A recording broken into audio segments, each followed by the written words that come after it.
Hello everyone, this is Monisha और आप देख रहे हैं सेल्फ लर्निंग। लास्ट वीडियो में हमने बात करी थी दर्शन के बारे में, फिलॉसफी को समझा था। फिलॉसफी के बारे में और उसकी जो ब्रांचेस हैं उसके बारे में हमने बहुत अच्छे से बात की थी। ठीक है, अगर आपने उस वीडियो को नहीं देखा है तो आप ये लिंक में जाकर क्लिक कर सकते हैं, डिस्क्रिप्शन बॉक्स में भी उसकी लिंक मिल जाएगी। आज हम बात करने वाले हैं उसी कड़ी में, आगे हम बात करेंगे किसकी, फिलॉसफी में जो दो प्रकार हैं। ठीक है, जिनमें दो प्रकारों में उन्हें विभाजित किया गया है, जिसको हम कहते हैं इंडियन फिलोसफी और क्या कहा जाता है, वेस्टर्न फिलोसफी। मतलब भारतीय दर्शन और पाश्चात्य दर्शन, उसको हम बहुत ध्यान से समझेंगे। साथ ही साथ हम बात करेंगे शिक्षा और दर्शन की भी। ठीक है, तो वीडियो के लास्ट तक बने रहिएगा। अगर वीडियो अच्छा लगता है तो प्लीज लाइक कीजिएगा, शेयर कीजिएगा और चैनल को सब्सक्राइब करना मत भूलिएगा। ठीक है, तो यहाँ पर इंडियन फिलोसफी की बात करें और वेस्टर्न फिलोसफी की बात करें, देखिए दोनों में डिफरेंस क्या है। भारतीय दर्शन होता है और जो वेस्टर्न है वो क्या है, फिलोसफी। ठीक है, भारत में जो दर्शन है उसको धर्म से जोड़ा जाता है। ठीक है, यहाँ पर धर्म को दर्शन से अलग नहीं किया गया है, लेकिन जो वेस्टर्न फिलोसफी है उसमें धर्म और दर्शन दोनों को ही अलग किया गया है, सेपरेटली अलग अलग समझने की कोशिश की गई है। तो भारतीय दर्शन की जो ब्रांचेस हैं उनको भी हम बहुत अच्छे से समझेंगे, साथ ही साथ में जो वेस्टर्न फिलोसफी है उसकी ब्रांचेस को भी हम समझेंगे। तो यहाँ पर हम भारतीय दर्शन की बात कर लेते हैं। जो पहला है हमारा भारतीय दर्शन, उसमें कितने अलग अलग होते हैं तो मैं आपको बता दूं। इसको दो भागों में विभाजित किया गया है। एक होता है आस्तिक दर्शन और दूसरा होता है नास्तिक दर्शन। अब आप कहेंगे कि आस्तिक और नास्तिक दर्शन क्या होता है, तो मैं आपको बताऊं कि जो आस्तिक शब्द है, जनरली हिंदी में हम जब बात करते हैं आस्तिकता की, तो हम बात करते हैं अगर हमें ईश्वर पर विश्वास है तो हम आस्तिक हैं, और अगर ईश्वर पर विश्वास नहीं है तो हम क्या है, नास्तिक है। लेकिन दर्शन में ऐसा नहीं माना जाता है। दर्शन में ये बात कही जाती है कि अगर आप वेदों को मानते हैं, यानी अगर आप वेदों कि जितना भी वेदों में जो नॉलेज है उसको सत्य मानते हैं तो आप क्या है, आस्तिक हैं। और अगर आप वेदों को नहीं मानते हैं, वेदों की जो बातें हैं उसको सही नहीं मानते हैं, तो आप क्या है, नास्तिक। ठीक है, तो यहाँ पर दर्शन में आस्तिकता और नास्तिकता की जो परिभाषा है वो थोड़ी सी डिफरेंट है, उसको ध्यान में रखिएगा। अगर जो वेदों को माने वो आस्तिक, और जो वेदों को ना माने वो क्या होता है, नास्तिक। ठीक है, तो आस्तिक दर्शन के अंतर्गत जो हमारे भारतीय दर्शन आते हैं उसमें पहला हो जाता है सांख्य दर्शन। सांख्य दर्शन ही सबसे पुराना, सबसे प्राचीन दर्शन माना जाता है। ठीक है, सांख्य दर्शन जो है वो दो भागों में विभाजित करते हैं हम उसको, सांख्य दर्शन और योग दर्शन। ठीक है, इसका सेपरेट वीडियो भी आपको यहाँ पर लिंक दी हुई है, उसमें मिल जाएगा, आप जाकर उसे देख सकते हैं। ठीक है, तो सांख्य दर्शन जो है वो दो भागों में विभाजित किया गया है, सांख्य और योग। इसको जुड़वा बहने भी कहा जाता है। दोनों क्या है, दोनों में जरा सा ही डिफरेंस है। आपको मैंने बहुत अच्छे से समझाया था एक वीडियो के अंतर्गत, उसको आप देख लीजिएगा। सांख्य दर्शन और योग दर्शन जो है उसको जुड़वा बहने कहा जाता है। सांख्य के जो प्रवर्तक माने जाते हैं वो कपिल मुनि माने जाते हैं, और योग के जो प्रवर्तक माने जाते हैं उन्हें पतंजलि के नाम से जाना जाता है। ठीक है, जो दूसरा दर्शन है उसे कहा जाता है न्याय दर्शन। न्याय दर्शन की भी दो ब्रांचेस हैं। पहला है न्याय और दूसरा क्या है, वैशेषिक। न्याय दर्शन और दूसरा क्या होता है, वैशेषिक। तो न्याय दर्शन के जो प्रवर्तक आचार्य माने जाते हैं वो गौतम ऋषि को माना जाता है, और वैशेषिक दर्शन के जो प्रवर्तक आचार्य माने जाते हैं उन्हें कणाद कहा जाता है या उलूक कहा जाता है। याद रखिएगा, कणाद या फिर उलूक, न्याय दर्शन और वैशेषिक दर्शन। ठीक है, जो भारतीय दर्शन में तीसरे नंबर पर आता है आस्तिक दर्शन के अंतर्गत, उसे कहा जाता है मीमांसा दर्शन। क्या कहा जाता है, मीमांसा दर्शन। अब मीमांसा दर्शन जो है वो भी दो भागों में विभाजित है। पहला है पूर्व मीमांसा और दूसरा क्या है, उत्तर मीमांसा। अब ये पूर्व मीमांसा उत्तर मीमांसा क्या है, ये जो वेदों का लास्ट भाग है, मतलब अंतिम भाग जो है वो ही कहलाता है क्या, उत्तर मीमांसा। इसी को ही दूसरा नाम कहा जाता है वेदांत। मतलब वेदों का आखिरी भाग, वेदों का अंतिम भाग, इसको कहा जाता है वेदांत। तो पूर्व मीमांसा के जो आचार्य हैं उन्हें कहा जाता है जैमिनी। क्या नाम जानते हैं उसका, उनका, जैमिनी। और जो उत्तर मीमांसा है उनका नाम कहा जाता है वादरायण। क्या कहा जाता है? वादरायण, है ना। तो ये बात आपको समझ में आ गई। तो भारतीय दर्शन को दो भागों में विभाजित किया गया है। एक होता है आपका आस्तिक दर्शन और दूसरा होता है नास्तिक दर्शन। तो आस्तिक दर्शन के बारे में आपको सारी चीजें समझ में आ गई। अब हम बात करते हैं नास्तिक दर्शन की। तो नास्तिक दर्शन जो है, जो वेदों को नहीं मानता, ईश्वर को नहीं मानता की बात नहीं हो रही, यहाँ पर बात किसकी हो रही है? जो वेदों की प्रामाणिकता को नहीं माने, जो कहे कि वेदों की प्रामाणिकता को हम स्वीकार नहीं करते हैं, वो कहलाता है नास्तिक दर्शन। जिसमें पहला दर्शन कहलाता है जैन दर्शन, ठीक है। दूसरा है बौद्ध दर्शन और तीसरा जो है वो है क्या? चार्वाक दर्शन। पहला हो जाता है जैन दर्शन, दूसरा होता है बौद्ध दर्शन और तीसरा क्या होता है? चार्वाक दर्शन। तो जैन दर्शन के जो प्रवर्तक आचार्य हैं वो क्या है? महावीर स्वामी को माना जाता है। स्वामी महावीर जिनकी पूजा जैन समाज में की जाती है, जैन दर्शन के प्रवर्तक आचार्य हैं। बौद्ध दर्शन के प्रवर्तक आचार्य महात्मा बुद्ध हैं, सिद्धार्थ के नाम से भी जिन्हें जाना जाता है।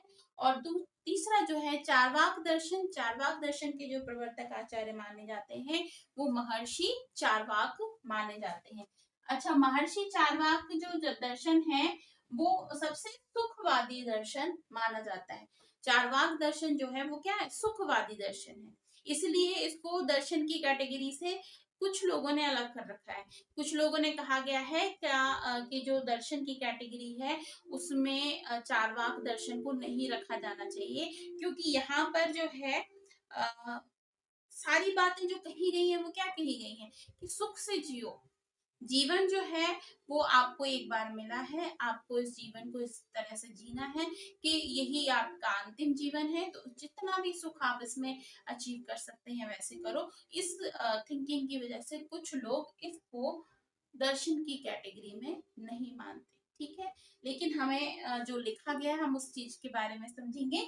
तो चार्वाक दर्शन के जो प्रवर्तक आचार्य हैं वो क्या है? महर्षि चार्वाक। बौद्ध दर्शन के जो प्रवर्तक आचार्य है वो महात्मा बुद्ध है, ठीक है।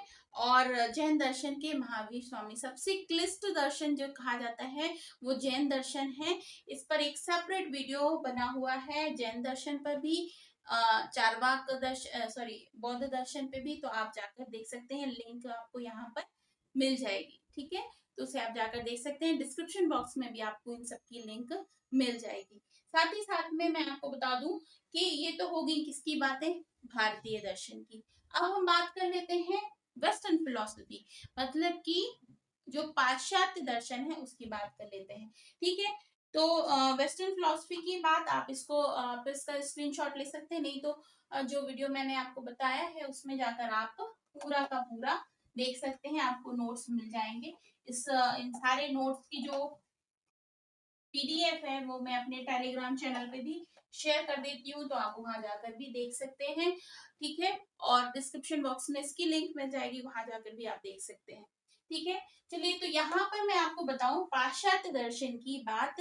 तो पाश्चात्य दर्शन को भी तीन भागों में विभाजित किया गया है। कौन कौन से तीन भाग हो जाते हैं? एक जो हो जाता है पहला, जिसको कहा जाता है प्राचीन कालीन दर्शन। प्राचीन कालीन दर्शन मतलब सबसे ज्यादा ओल्ड, प्राचीन कालीन, जिसके अंतर्गत आते हैं ये दर्शन। कौन कौन से? Idealism, realism, naturalism, pragmatism. Idealism का मतलब क्या होता है? आदर्शवाद, जहां पर आदर्शों की, मूल्यों की बात की जाती है, आदर्शवाद। अगला है रियलिज्म, जिस पर हम किसकी बात करते हैं? रियलिटी की बात करते हैं। नेचुरलिज्म में सारी बातें किसकी चली जाती हैं? प्रकृति की। और प्रैग्मेटिज्म जिसमें हम प्रयोजन की बात करते हैं। अगर शिक्षा ले रहे हैं तो शिक्षा के पीछे किसी ना किसी तरह का कोई प्रयोजन होता है, तभी वो शिक्षा कार्य की होती है। तो ये उस पर बात की जाती है। तो यहाँ पर ये चारों जो दर्शन है वो पाश्चात्य दर्शन की पहली ब्रांच यानी कि प्राचीन कालीन दर्शन के अंतर्गत आते हैं। दूसरा जो है उसमें आ जाता है मध्यकालीन दर्शन। मध्यकालीन दर्शन मतलब कि जो मिडिल पीरियड है दर्शन का या फिर मिडिल पीरियड है फिलोसफी का, उसमें इनको माना जाता है, जिसके अंतर्गत आते हैं दो।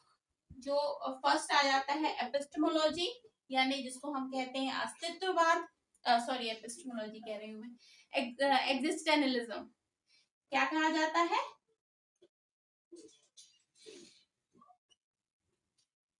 एग्जिस्टेंशलिज्म। और अगला आ जाता है मार्क्सिज्म यानी कि मार्क्सवाद।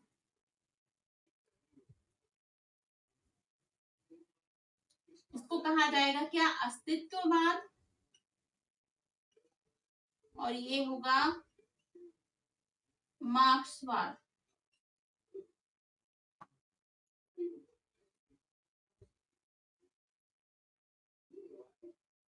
ठीक है, एग्जिस्टेंशलिज्म और दूसरा क्या हो जाता है मार्क्सिज्म। तो ये किसके अंतर्गत आएंगे, मध्यकालीन दर्शन के अंतर्गत आएंगे। ठीक है, अगला आ जाता है तीसरे नंबर पर, जो आता है विधेयात्मक सापेक्षवाद, यानी कि ये हो जाता है समकालीन दर्शन, जिसको हम कंटेम्पररी दर्शन भी कहते हैं। समकालीन दर्शन, ठीक है, समकालीन जिसको हम कहा कहते हैं क्या, कंटेम्प्ररी दर्शन। इसमें आ जाते हैं तीन दर्शन आपके, विधेयात्मक सापेक्षवाद, तार्किक विश्लेषणवाद और तार्किक अनुभववाद। विधेयात्मक सापेक्षवाद, तार्किक विश्लेषणवाद और अनुभववाद, ये तीन टाइप के दर्शन आते हैं। तो ये हुआ आपका दर्शन की फिलॉसफी की दो प्रकार, एक वेस्टर्न फिलॉसफी, एक होता है आपका इंडियन फिलॉसफी। दोनों के में क्या प्रकार है या डिफरेंसेस हैं वो मैंने आपको बताया। इनके सभी के बारे में सेपरेट वीडियो बना हुआ है। ये आपको ये पूरी प्लेलिस्ट जो है दिखाई दे रही है, इसमें मैंने सभी वीडियोस बनाए हुए हैं, आप जाकर बना देख सकते हैं, नोट्स बना सकते हैं अपने। और अगर अभी तो मैं समझाऊंगी ही, लेकिन इस पर जाकर भी आप देख सकते हैं। ठीक है, तो ये हुआ आज का वीडियो। आज मैंने जो आपको बताया, जिसके बारे में आपको एजुकेशन से संबंधी, अगर जो आप यूपीएससी यूपीएचएससी का एग्जाम दे रहे हैं, तो अगर आप नेट का एग्जाम दे रहे हैं, तो अगर आप बीएड या एमएड की स्टूडेंट हैं, तो और अगर आप एजुकेशन से यूपीएचएससी दे रहे हैं, तो सभी के लिए ये बहुत इंपॉर्टेंट होने वाला है वीडियो। तो आप बहुत ध्यान से इसको समझ लीजिए, नोट्स बना लीजिए, प्रिपरेशन कर लीजिए। जैसे ही ये टॉपिक हमारा खत्म होगा, उस टॉपिक की मैं आपको क्वेश्चंस भी समझाऊंगी, क्वेश्चन भी बताऊंगी कि क्वेश्चंस कैसे आते हैं, ताकि आपको क्लियरली समझ में आए। ठीक है, चलिए नेक्स्ट वीडियो में हम बात करेंगे शिक्षा और दर्शन के बारे में। ठीक है, आज की वीडियो में इतना ही, मिलती हूँ आपसे नेक्स्ट वीडियो में, तब तक के लिए